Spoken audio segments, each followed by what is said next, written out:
Let's talk to Pierre, who wants to talk about Raelians, extraterrestrials, and their intelligent design. Pierre, you are on the line with Forrest and Erika. Yes, hello. Hello. It's the first time I listen to you, but you're very interesting, very bright. And the first thing I want to say is a citation from Arthur Clarke. Any sufficiently advanced technology is indistinguishable from magic. Excuse my English. Oh, you're fine. I'm familiar, yeah. I'm familiar with that quote. Okay. And my second is a question. Have you ever watched the TV series Ancient Aliens? Yes. I've seen it. No, but I know what it is. You've never seen one it's related to that. So you said I'm a Raelian. A Raelian is a new religion. It's classified as a UFO religion. And what we believe is that we have been created by extraterrestrials and they were mistaken for God. So the way I understand it is that these aliens stayed on the earth many years to create life. All life was created by them in laboratories with their knowledge of DNA manipulation and synthesizing. But at one point, they left the earth. They returned to their home planet. And that's when natural selection started to work. So that's why a lot of what you see is true, because natural selection exists. But it's like the big question, where does the first cell come from? And what we say, Raelians, is that it has been created in laboratory. And now these extraterrestrials have contacted a man in France in 1973, and they've asked him to build an embassy where they will come officially to make contact with humanity not later than 2035. So, Pierre, can I ask you a question? So I was just reading the Raëlism. Raëlism. I think I'm saying that right. Or Raelianism. Yeah. Raelianism, or Raël. Okay. It looks like all three are okay according to the Wikipedia. This says that, and I don't know if you ascribe to this as well, but this argues that in addition to what you said about sort of these alien entities like sparking life on Earth, that they also sent 40 Elohim human hybrids who served as prophets preparing humanity for news about their origins. And that's the Buddha is one of them, Jesus is one of them, Muhammad is one of them. Would you sort of buy that as well? Yeah, they are the one who created all the world religions, and they have sent prophets. And the last one is Raël, who is alive presently, and his mission is to prepare humanity. Yeah. Pierre, I'm sorry to interrupt. Can you just take a little back off your mic? I'm getting a lot of crackling in the phones. Just keep. I want to hear what you're saying. Just back off your mic a little bit. Okay, I will try. Do you have us on speakerphone or anything? Yes. Do you have us on speakerphone or are you using headphones? Headphones. My microphone is close to me. That might be the problem. Can you try taking us off of the headphones? Because the microphone is attached to the headphone. Yeah, can you I don't know. Because it's coming back. It's really hard to hear what you're saying. It's very crackly and difficult to hear, and I want to hear you. Okay, I don't know where the problem comes from. It seems better right now for me, if that helps. Whatever you're doing now seems to be working. Yeah, whatever you changed is better. But like we can just keep going if we need to. So Okay, because I didn't. Okay, so Pierre, I'm waiting for yours. is it true as well, Okay. according to according to the Wikipedia, would you say that we're also in the age of the apocalypse because of the atomic bombing of Hiroshima? Yes, apocalypse, Okay. of course, doesn't mean the end of the world. It means simply revelation. We are in Okay. the age where our creators now say to us, contrary to what they said before, believe in God, believe. Now they ask us, stop to believe and start to understand. Okay. Sorry, I'm trying to get a handle on the belief system as a whole. So okay. Here's what I really want to know. I think I have an idea about where you're coming from. It's defined as an atheistic religion. I think that makes sense because the deity in question isn't really a deity. It's just a higher intelligence. I get where that's coming from. I think I understand what's happening.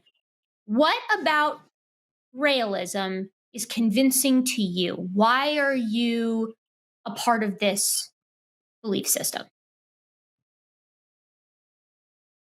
I think that the religious writings uh, have been written by people who saw something, but they were too primitive to understand.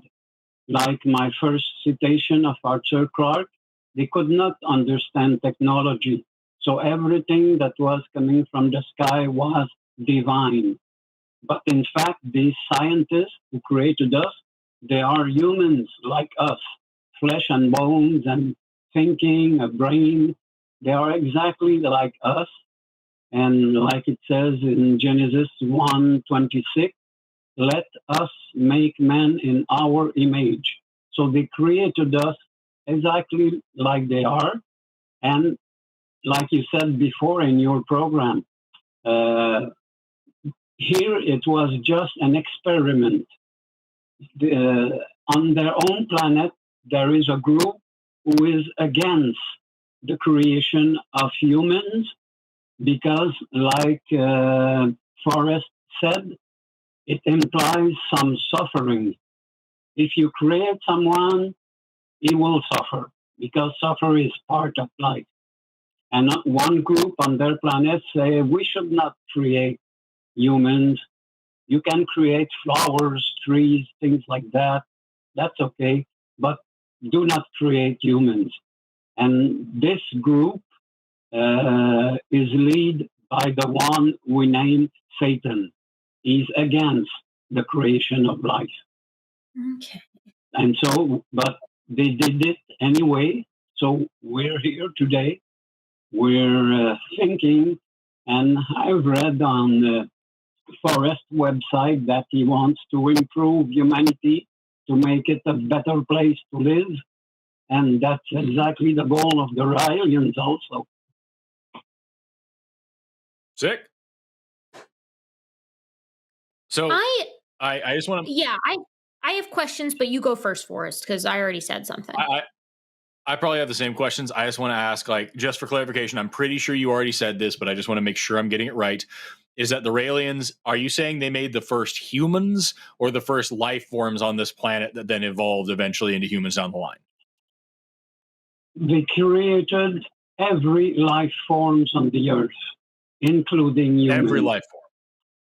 Okay, so yeah, they when we talk about evolution, one of the things we know is that all life on Earth is related. So these Raelians would have had to have made the first life form and then guided evolution for everything that ever existed. Is that what you're saying? That's almost the same thing, yes. Okay, and so that would mean just read because sorry, they are the one who created, like the Neanderthal man. All those things were created by the Elohim, and at the end, they created one human that was exact replica of themselves, and that's the Homo sapiens. Okay, and so my question is, so that would mean that they've been here Like they were here for the dinosaurs, they were here for the Permian, they were here for the Carboniferous. Like that would mean that those Raelians were on this planet for at least 3.8 billion years, right? We do not agree on the dating. We think that the dating is problematic. My explanation, it's not in what we say, but this is my explanation. In Raël's book, first, it's not the Raelians, but the name is the Elohim. It's the name that we find in the Bible, the Hebrew Bible, the Elohim. That's the name we give to them. And for us, Elohim doesn't mean God, but it means those who came from the sky. And so for that dating problem, the way I explain it is because they created life 25,000 years ago. So that's not very far away.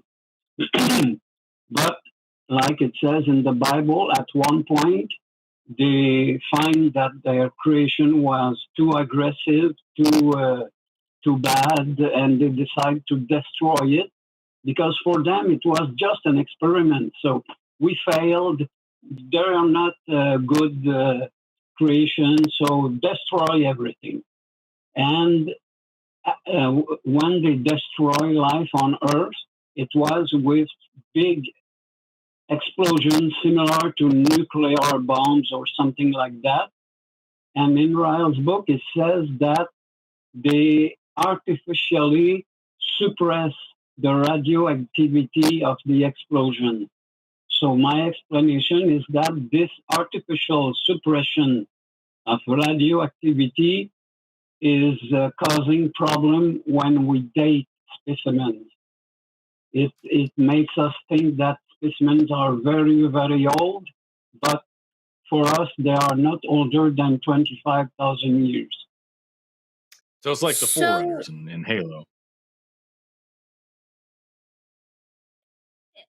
So can I go ahead. You go first. Yeah, can I dig into this? Yeah. So Pierre, I do have a problem with this, right?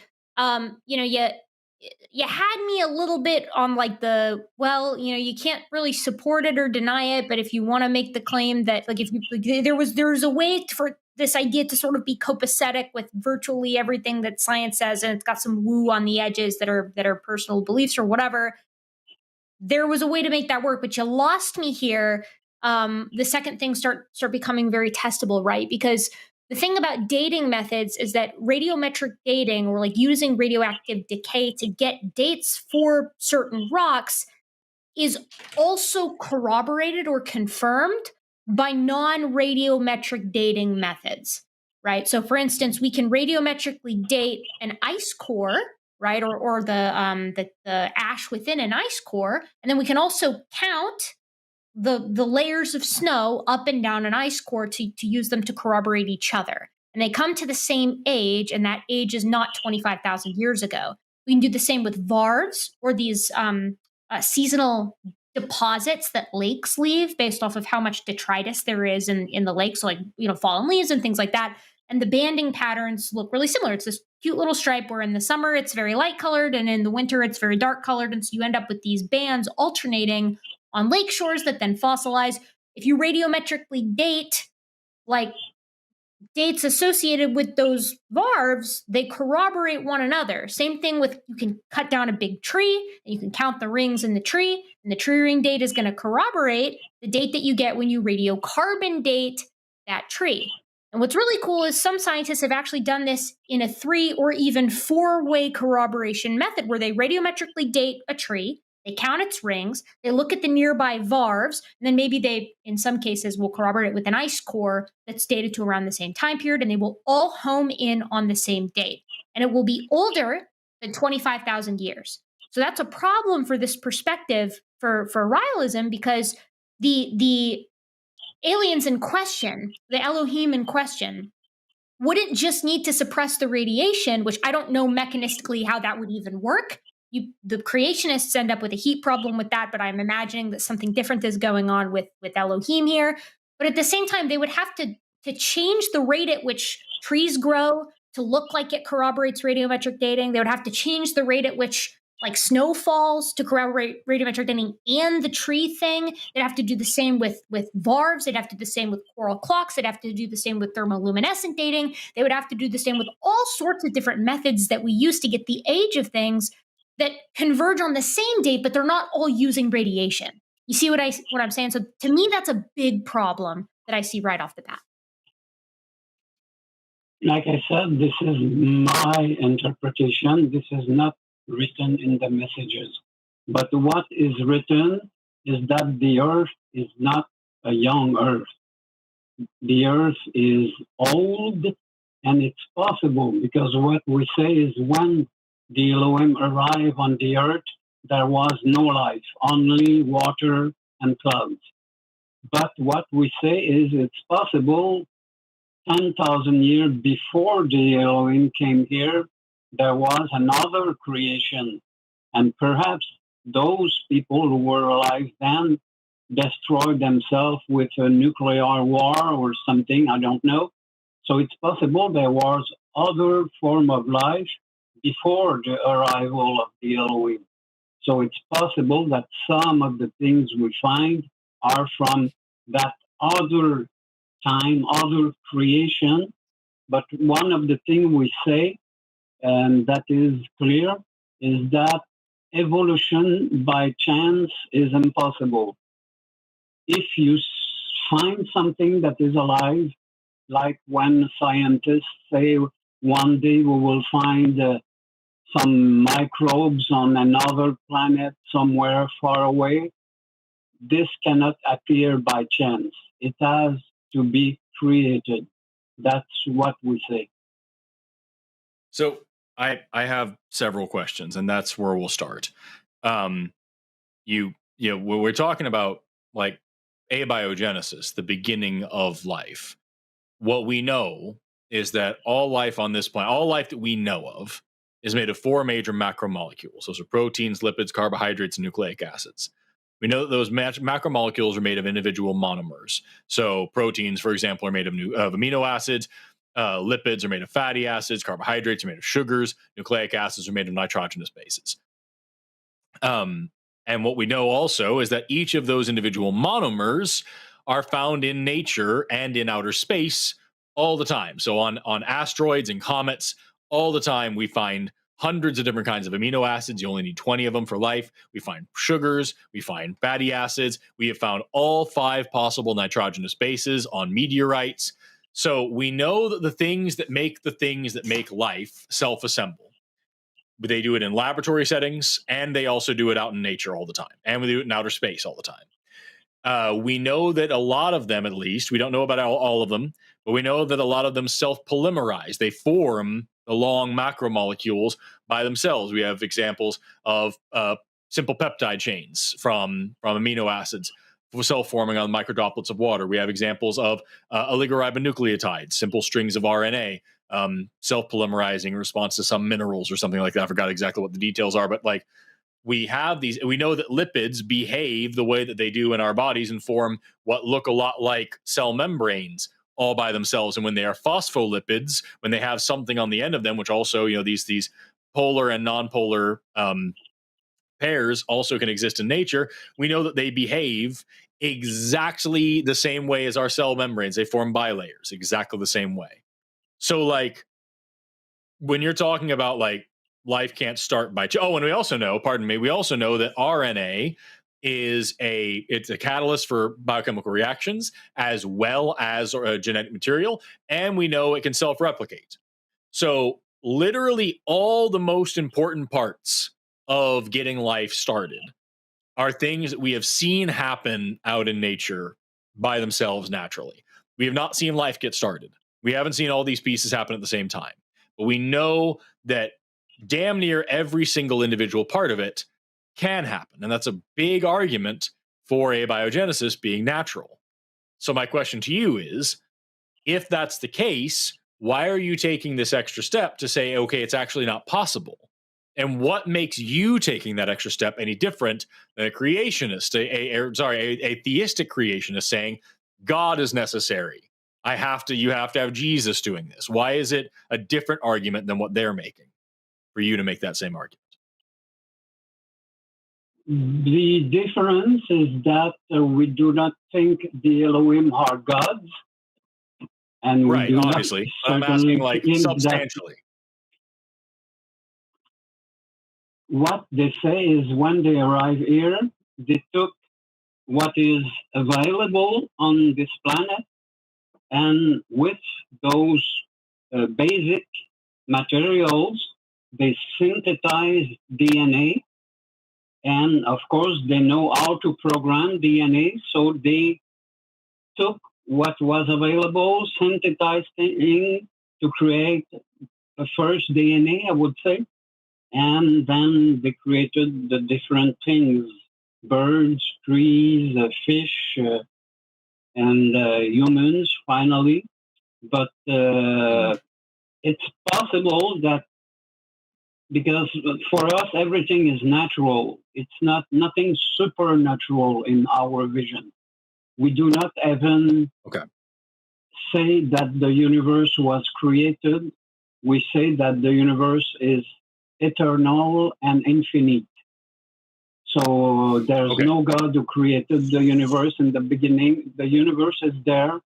The earth was there when the Elohim came here. So there's a lot of things that are already there, but they have a knowledge to manipulate matter and create life. So then next one is, like, if that's the case, these folks were here for thousands and thousands of years manipulating us and like creating a life on this planet. Did not one of them die and leave their remains anywhere? There were no accidents. There wasn't a single workplace incident. Nobody wandered off and got munched on by one of the tigers they just created. None of that ever happened. We don't have one single footprint, one single fingerprint, one single bone, one single anything from these folks. They were perfectly clean and left the lab perfectly set the way they found it. Is that what I'm hearing?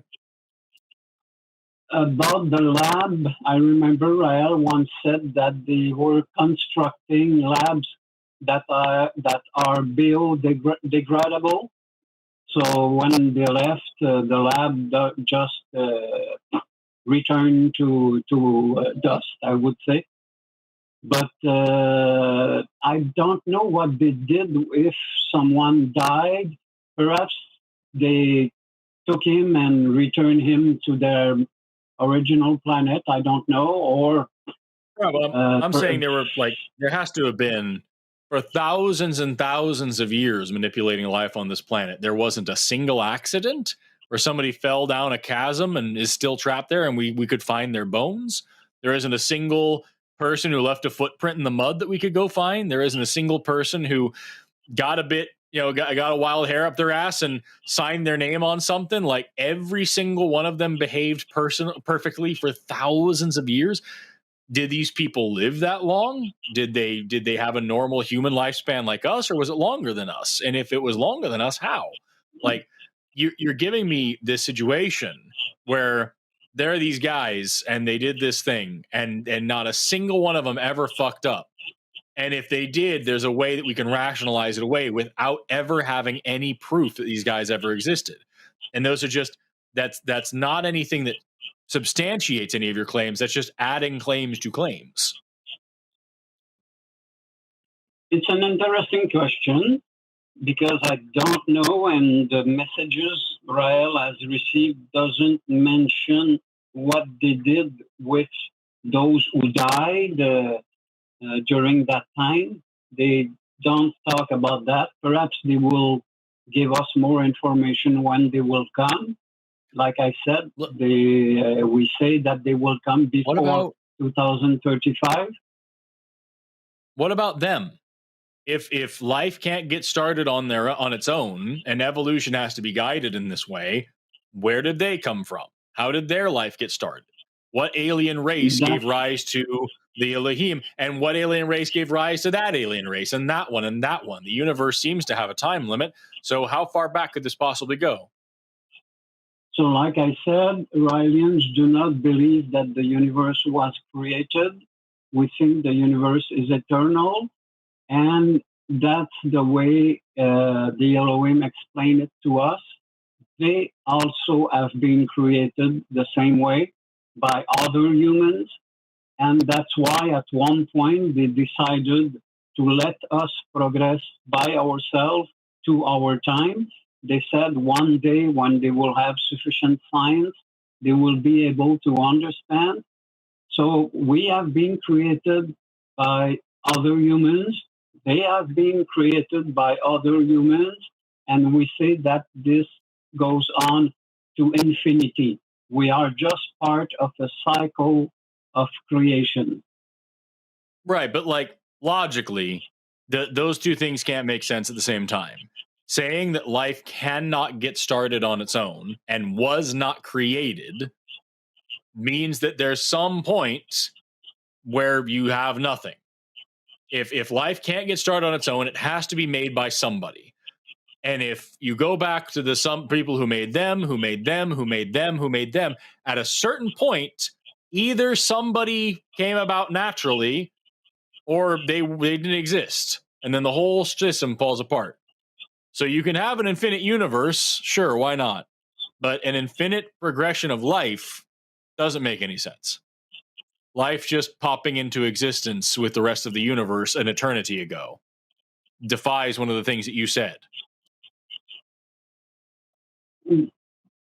Like I said, our belief is that we are part of an infinite cycle that goes not to a starting point, but there's no starting point.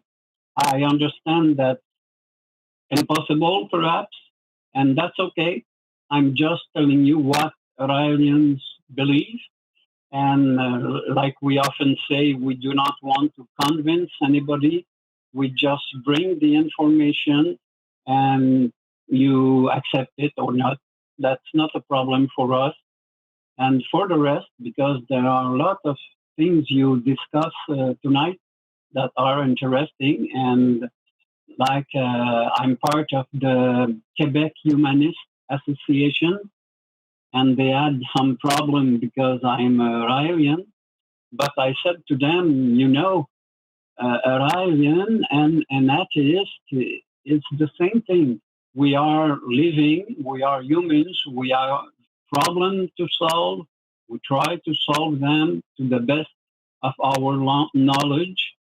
So there's no difference between a humanist and a Raelian. The only difference is we believe we have been created by humans coming from another planet. That's the big difference. And that's okay. I'm okay, and I understand. I've read a lot about the controversies of creationism. Let me ask you just one. I have a couple more questions, but I think this is the biggest one. Like Erika and I have both given you several challenges to this. And it sounds like over and over, you either have something that your religion did account for, or if it didn't account for it, you just say, sorry, that's just what we believe. So, like, my question to you is, how can your religion be falsified? What could prove you wrong? If I could show you something to show you for sure that these people did not exist, this is not how this happened, what would that thing be? I think the first way to falsify is like any other prophet who says something. Raël said they will come before 2035. So that's one of the way to falsify. If nobody comes in 2035, perhaps I will have to rethink my religion. And before that, that's a little bit difficult because I have the same idea about the arrival of the Elohim.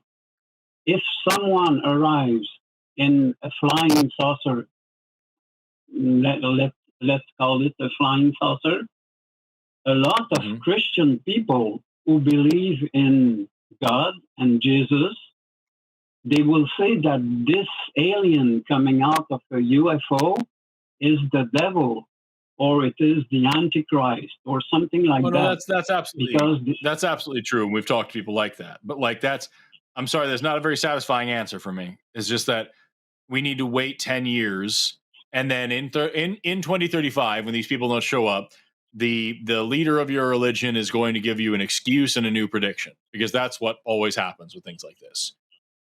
And then Yeah, I'm perfectly agree with you. Absolutely. So for now, there's not much I can say, because the knowledge we have from science and what we do, like this other guy who was speaking about technology, of course, technology is fantastic. And what we say is that the Elohim are 25,000 years in advance of us in technological knowledge.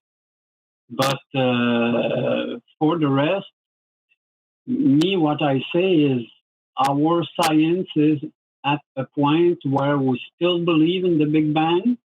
There are some people who are proposing alternative theory to the Big Bang. But I think it's good to at least, yes, like Carl Sagan said, science is the best tool we have for now. when you said that we believe in the Big Bang, were you saying we as like collectively as everybody, or are you saying we as the people in your religion? No, Raelians do not believe in the Big Bang, or at least Okay. what I would say is, if there is something that looks like a Big Bang, that was not a beginning. It was just part of a cycle, like Roger Penrose would say. So I have one more question about the last thing you said there. Is I talk to people on this show all the time. I talk to creationists. I talk to anti-vaxxers. I talk to flat earthers. I talk to transphobes. I talk to all sorts of science deniers. And the one unifying thing is their language. Every science denier, transphobes, flat earthers, anti-vaxxers, the creationists, you name it, the one thing they all say is that all of modern science is missing this one big secret, that institutions like colleges and universities and academia are all corrupted because they're ignoring this one big secret. That you get kicked out of your job if you don't believe this thing, whatever like that. That textbooks and all these things can't be trusted, especially modern ones, because they're missing out on this secret knowledge that they have. And that if you just believe them, and all the things that they use to rationalize away the peer-reviewed science in front of them, then you'll see that they're super duper right. It sounds like everything you're saying is exactly the same thing. Radiometric dating is wrong. The age of the Earth is wrong. The way that we can tell the age of the Earth is wrong. The way that we track evolution by natural selection is wrong. The way that we can talk about abiogenesis is wrong. The age of the universe as a whole is wrong. The Big Bang is wrong. All these things that the best scientists in the world are discovering are all wrong. Erika talked to you about several different dating methods, not just radiometric dating, but ice core dating, radiometric dating, thermoluminescent dating, fission track dating, like all these different types of methods. Some are relative, some are absolute, that all are pointing in the same direction. You're saying wrong, wrong, wrong, wrong, wrong. At the end of the day, there's only one way that this could possibly be, and it's this thing that we have no evidence for, and the only way to falsify it is to wait 10 years and hope that the guy doesn't say anything new. What separates you from any other cultist, any other science denier, any other person who calls in telling me the Earth is flat, vaccines cause autism, and that trans people don't exist? What makes you different? Like I said, I think the main difference is we do not believe in any supernatural entity or I'm talking difference in rhetoric here. I know your beliefs are different. I'm talking about your rhetoric and the way that you're presenting this information and the reason why you believe in this information. All sounds exactly the same as all those other folks. So what makes you different?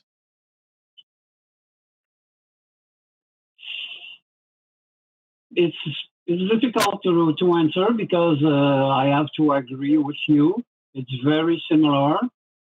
And the only thing I would say, and it has absolutely no value is that I've listened to Raël, I've met him in person, and I'm confident that he is telling the truth about what experience he has and what was told to him. And for the rest, I've read both books. I like Richard Dawkins' The Greatest Show on Earth, but I've recently read Stephen Meyer, The Return of the God Hypothesis. So I read both sides, and I agree with you that we look a lot like the Christian creationists. There's an article that was written in, I think it's 1980 or around that, by Theodore Drange. Is an atheist, and the title of his article, you can still find it on the internet, was "Can Creationism Be Scientific?" And the reasoning he had was very good, and he suggested the idea that maybe some extraterrestrial created us, and someday they will come to prove it to us. But at the end of his article, he says, but there's no real reason to teach creationism in school because there's a danger of slipping or slippering to the God side. And I think, Pierre, if this article and nothing else that you provided thus far actually provides any like testable, verifiable evidence that makes testable predictions about the future, novel testable predictions about the world around us, nothing that we can verify, nothing that separates it in the way that we can interpret this data from the natural view, and the best you've got to separate you from any other cult member is, yeah, but I believe my cult leader, not theirs. I'm sorry. Like, I think that should rattle you. If you cannot give me a reason why you are any different than a flat earther, an anti-vax, or anything else besides I believe this guy instead, that should shake you up. And if it doesn't, I don't think you're a skeptic. The last thing I could say is what we say will be done in laboratory. One day we will create life in laboratory, and this you know will what? prove that humans can do it. When you do, I will start to take that slightly more seriously. But I'm not going to believe something hoping I get evidence for it someday. That's not how science works. And what you're presenting me here is a really cool story. It's a very interesting science fiction novel that you are telling me is real, and I just have to believe it for at least 10 years until somebody gives me some evidence, and I just can't tolerate that. I can't do it. Erika, do you have anything at the end of this call? Yeah. I was just listening to you guys go back and forth, and what you say, Pierre, and I think you recognize this, is that it is very reminiscent of what we tend to hear from like intelligent design proponents. And I think you're coming at this from a perspective of like, look, I am not imposing any supernatural gods or deities or whatever. But I think it's kind of interesting to pair that with what you started us off with, which is the quote saying that high enough technology is indistinguishable from magic. And I kind of feel like what you're saying here is sort of backing that, but in the wrong direction. Like if you're positing that an alien civilization that is quite similar to humans is sort of responsible for humanity and is interacting with us in all of these interesting ways, but leaving no traces of themselves, even though you're not proposing that a god or a deity did it, that does just kind of sound like magic to me. And that's hard for Forrest and I, from our perspective, to entertain, because we're coming at it from a skeptical point of view, and we sort of prize methodological naturalism. And I think that you're coming on here and saying, I'm not trying to convince you, I'm just telling you what I believe and why.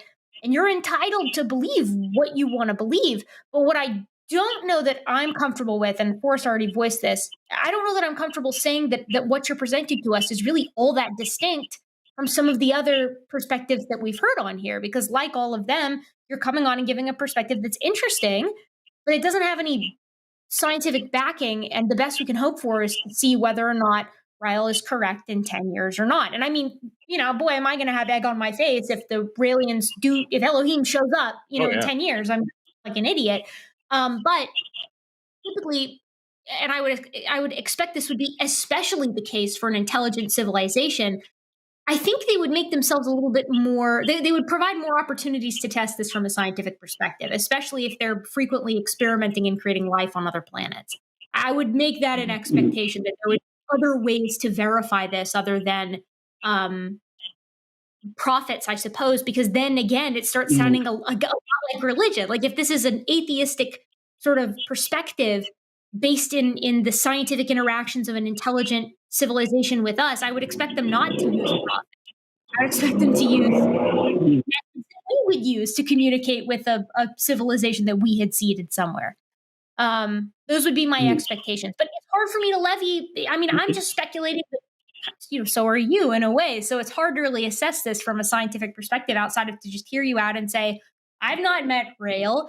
I don't have I don't find the story that you presented to us compelling because it doesn't jive with so many aspects of science, like radiometric dating, like the interaction of humans with other hominins. And so I'm just kind of left with having to put my hands up and saying, you believe what you believe, but I'm not convinced. And that's not your goal, so it's fine. But 2 cents since this is skeptical. That's where I'm to at. Finish, you're a biologist. So you probably know the works of Greg Venter. He's the one who is the closest to create life in laboratory. Mm-hmm. Yes, I know of Venter in abiogenesis, like in Origin of Life research. The name rings a bell, and I know, last time I heard about Craig Venter, he's probably done a lot more cool shit since then. The last thing I ever heard about him was when he built a DNA molecule, and then he extracted all the DNA from a bacteria or something and implanted the DNA that he had built from scratch. And that bacteria did in fact divide. And so that was the first synthetic organism. And it was the first organism to have its own website coded into its DNA. So yeah, that was the last thing I heard from him, but that was like a decade ago. And so I don't know what he's up to since then. I'm sure he's doing some cool shit.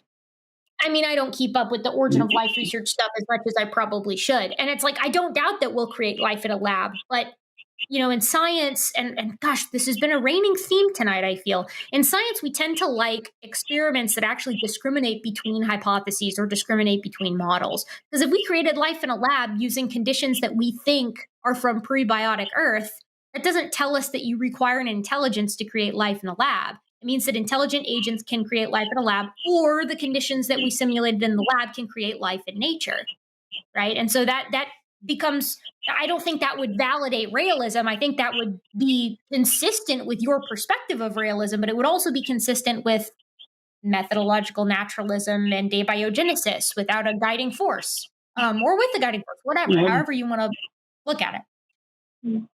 Okay, but to finish, just want to say, if already now, when we did the first test tube babies, the Christians were angry and crying, oh, you are playing God, you cannot do that, that's forbidden. So at least if we create a new life form in a laboratory, this will angry the Christians. It'll definitely make them mad. It's definitely going to make them mad. As somebody who was an in vitro baby myself, fertilized, my parents saw me, my mom saw me divide from like 16 cells. It's cool. We have a picture of it somewhere. Wow. I'm in the unique position to be not a real human, either a scary demon entity, or as my Catholic friend once told me, I get to go to like where the animals go, like a sort of purgatory, which is kind of fine by me. I'd rather be there than where all of the rest of the people are going. Yeah, people are going to freak out when we do life in a lab. We're going to get mad, and the goalposts will move. Those things are on wheels, but at least we'll do like the what's the Predator meme where it's like the two hands like clasping, and it's like Raëlism, methodological naturalism, creating life in a lab, like pissing off the evangelicals, like. And we've not speak about artificial intelligence. That's another big. Yeah, that's another cool thing. Anyway, I appreciate you, Pierre. Thanks for calling in. I will check some of your websites because they seem to be very, very interesting. And if anybody wants to know more about the book Intelligent Design, Message from the Designers by Raël, they can find it on Amazon or go to rael.org. There we go. Cool. All right, take care of yourself, Pierre. I appreciate you sharing your thoughts with us. Take care. Nice guy. I have no problem with him personally. He's a super nice guy. I wish like that. Maybe that's me putting my values in somebody. If I ever have to look at one of my beliefs and say, hey, this is indistinguishable from a cult, and the only reason why it's my belief is because it's this cult leader, not that cult leader. That would shape me to my core. That would fuck me up. Yeah, for me, I was going to piggyback on that. I was going to say, if a lot of the belief system is hinging on the testimony of one person, that always it's always a little bit, they should be setting off some alarm bells. And maybe, I'm sure Raël is a nice guy. I mean, well, actually, I'm not sure of that. I have no idea anything about Raël. Maybe that doesn't sound like he is at all. Maybe he's not. I don't know. I don't know the first thing about this guy, but he tells a compelling tale. We'll see what ends up happening. What is it, 2035? I got through most of my questions. I wrote falsifiable. Did not one of them die? Are there no remains? I wrote some notes about what he said. The one question I didn't ask is this one up top. I wrote, can we fuck them? And we didn't get to ask that question. But like, I really wanted to know, like, can we, if there's these aliens, can we fuck them? No, I'm sure we can. That was my main... Actually, when I was on the wiki, there is an emphasis in Raëlism, real recognized real. They promote a liberal ethical system with a strong emphasis on sexual experimentation. So I would expect that the answer to that question would be yes. I drew dinosaurs. I was drawing dinos. Nice. I like them. Hello, everyone. I'm Jimmy Snow, executive producer of The Line, and the rumors are true. Forrest Vallkai is, in fact, a hostage in my basement. If you would like to contribute to his freedom one day, you can do so by supporting us over on Patreon or becoming a channel member. There are specific tiers for specific shows or the channel at large. You can also send us super thanks. Those are great. You can like, comment, and subscribe. Also, fudge the algorithm. Go to one of these things. The algorithm doesn't matter. It thinks it knows you better than we do. Better than you do? I know you better, Hank. There's a bunch of people named Hank. I just freaked way out. Okay, go to one of these.